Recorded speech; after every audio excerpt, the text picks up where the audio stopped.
Sustainability for me is to make something that is better for the planet.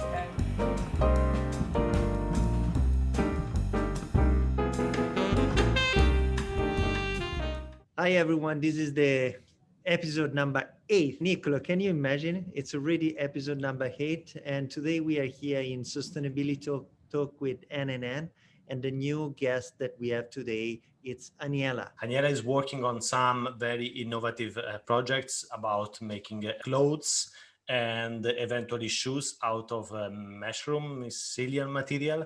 And she has been quite successful lately. I mean, I've seen you a lot in the several magazines and fashion competition. Who better than you can introduce yourself, Aniela? So please tell us something about you. I'm Aniela, and actually I'm not from Amsterdam, but from the middle of the Netherlands. We are working on a seamless manufacturing method, and we start that whole new production method with mycelium mushrooms. But basically the most interesting part is actually the seamless production technology, because it allows us to customize products. And so we have an application technology which I cannot share yet, but in which case we can make 3D objects. So indeed, like uppers for shoes, accessories like bags, and of course, my personal thing is apparel. So really make like the ultimate perfectly fitted jacket.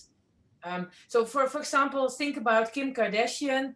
I would love to dress her because she has all those many curves. And normally when you start cutting and sewing, you have to have like many seams. And with our technology, there are no seams. So we can make her a perfectly fitted jacket seamless. And also you have less lot wastage as far as I know. And Yes. there is no wastage at all. You can cut down all the, everything that goes on the floor. You have everything controlled. Yes, so normally you have like 10 to 30% of cutting waste. So only from cutting patterns, and we're not cutting patterns, so we don't have that waste. Basically, if you have like a shape, everything we put around it, that's what we use. So it's like taking the Kardashian and have the mushroom growing around her body. Yes, you can imagine like that. I'm sure she doesn't like that directly growing on her body, but we would make a replication of her body then. What is the fabric? Yeah, so the fabric is based with mycelium, and mycelium are the, non-scientifically speaking, of course, the roots of the mushroom. And we grow that in large fermenters. Of course, at the moment, not so large because we're working on scaling up. But you can imagine that companies like DSM, they are already growing mycelium, but they grow it for the enzymes that we use for washing our garments, for example. And those big fats, in that we put a little bit of mycelium, and we put water and nutrients, and we wait for like 1 week, 1.5 weeks, and then we have this biomass that we can use. And so this is the raw material, and we apply that material onto a mold, and then it takes over the shape of the mold during the drying process. Yeah, after drying the garment or the shoe or the bag is ready. So it's not knitted. It's not a wire. It's a No, it's not a wire, it's a non-woven. That's beautiful. I mean, it's not a synthetic nonwoven. We all know nonwovens from either from wool, which is felted, or from synthetics. Yes. But we have a biological nonwoven. To all the people that come up on our talks, we always ask the same question.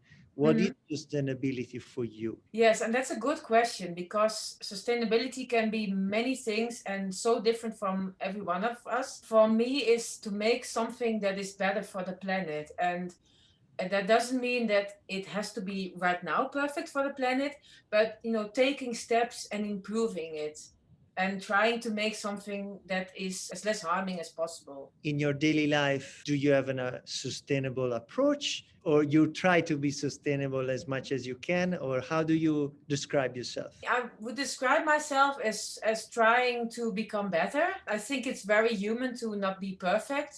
And but I live in Soest, and in Soest we have a lot of recycling. So I have 4 bins. Wow. One is for paper, one is for plastic, one is for general waste, and one is for natural waste. So I live in New York and it's difficult to find one. yes. So this is already a different, I mean, that makes it a lot easier to have a sustainable approach on your waste. How can fashion be more sustainable? Yeah, for me, there's only one answer, and that's to look at fashion from a holistic perspective. What you see right now is that we have this terrible, complex, and cloudy supply chain that's hardly, well, it's hardly possible to control it. And a lot of people are focusing on, the separate steps. So the spinning, improving the weaving, using less water. And those steps, they are very needed right now. But in order to become more sustainable in the future, we need to look at the whole process and think about, an overall way of improving that. What I fear right now is, and you see it already with biological cotton happening, is that people are adding in normal cotton within the biological cotton. So we have to control that, if you buy biological cotton, that it's also 100% biological. And so we start adding chips in the biological cotton to follow it through the supply chain. And I understand why it's happening, but it's adding another problem to the whole supply chain. I feel that we need to focus more on an overarching thing. And at the end, there are only two things that matter in the supply chain. And one is you have to have a starting material.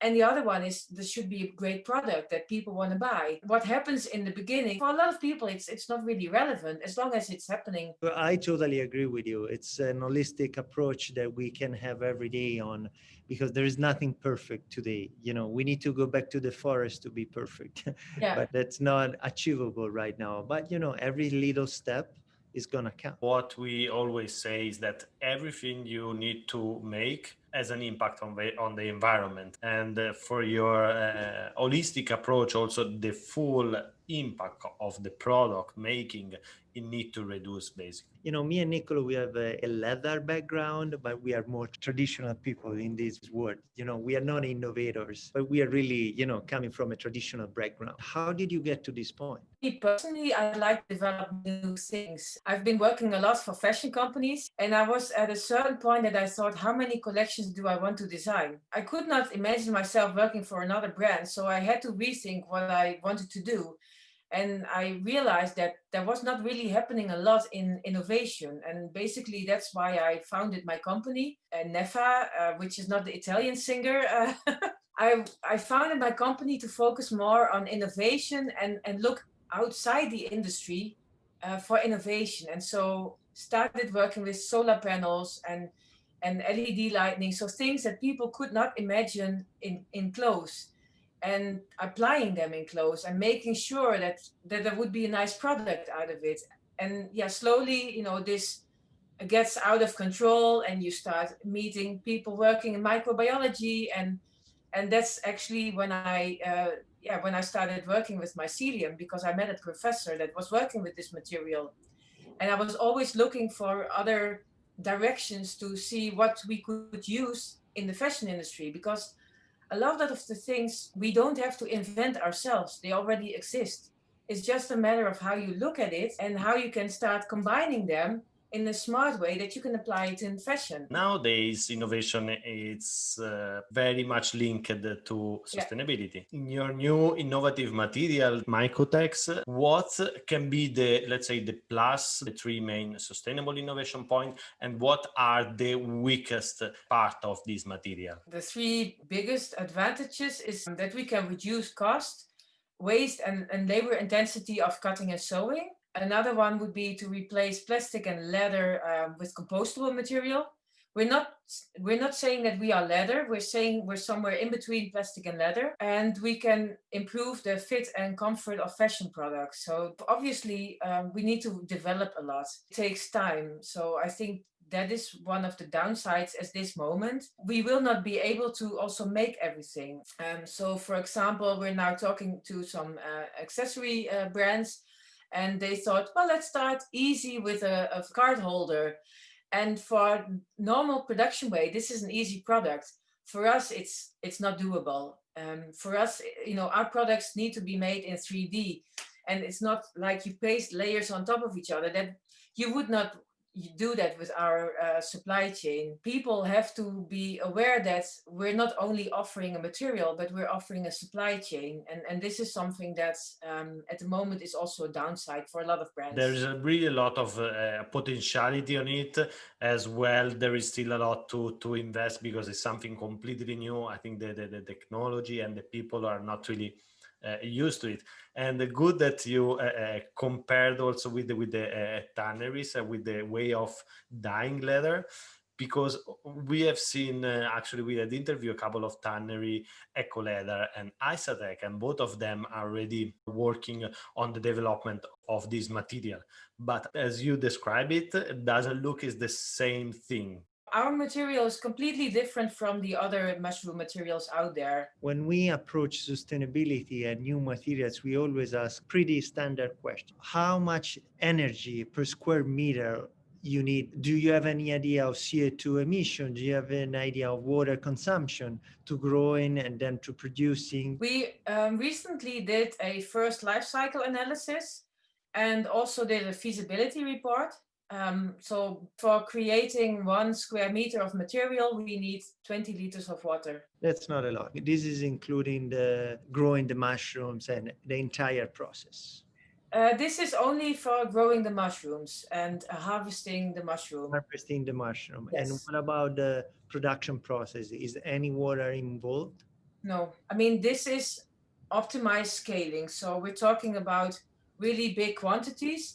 But then again, we're also comparing it to supply chains that are already scaled up for many years. So No, for sure. You know, Yeah. if you compare this to the meat industry, to grow one kilos of leather, you need way more liters of water. Pretty interesting what you guys are doing. And what about electricity, Aniela? we are at around 28 megajoule for a square meter. And we try to compare our life cycle against that from leather, which is very difficult because well, we're doing like the whole life cycle. So from growing the raw material till really the product is finished. And it's difficult to compare it with a whole leather product or a whole...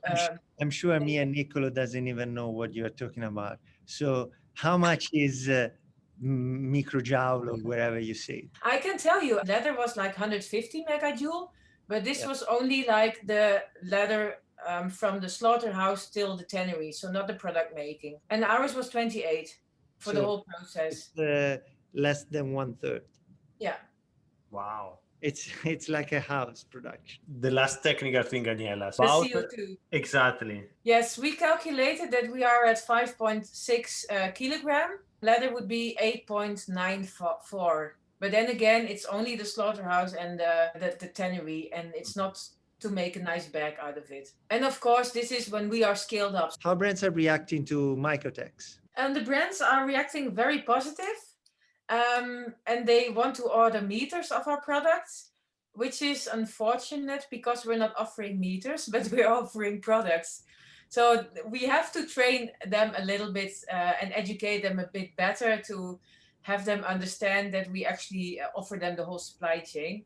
But in general, they are very positive. You did a lot of, last few months, a lot of collaboration, the H&M Global Change Awards. Which one was the more exciting one? It was the Global Change Award. I was one of the 5 winners. And I mean, they had also this event where a whole evening you really get the award. It's like an official moment. And so that made you really feel special and that you achieved something. So I will always keep in my mind. A pretty intense moment, I'm sure. Yes. I didn't sleep for a week. Your job requires a lot of passion, a lot of dedication. Many times you're not understand, people doesn't understand you. So, Aniela, what is the next step for MycoTEX? We are fundraising and we want to hire more people so we can bring our new material and new prototypes to launch them next year so that a lot of more people understand what we are doing. For the people that are looking for you or they want to apply when you get all this funding, where can they find you? We have a website, which is MycoTEX.nl. It will direct you to the NEFA website where you can send me a message. How do you want to leave this conversation? You know, I think it's for a lot of people good to open up for new and basically for holistic approaches. And I think one of the things that we also want to achieve is have more people rethink the way that we are producing things. And we hope that we can inspire a lot of people also to have a look at our website and think for themselves what they actually can do in order to improve, little steps in what they are doing, maybe in their company. If everyone does it a little bit better, that we can achieve bigger steps in a quicker time. Aniela, it was very nice to meet you. Congratulations for your likewise. project. Well, And, thank you for your time. and we really hope to see you in 1 year from now. We with a lot more followers and you with a lot more production. That would be actually awesome. Yeah. Yeah. Thank you. Take care. Take care.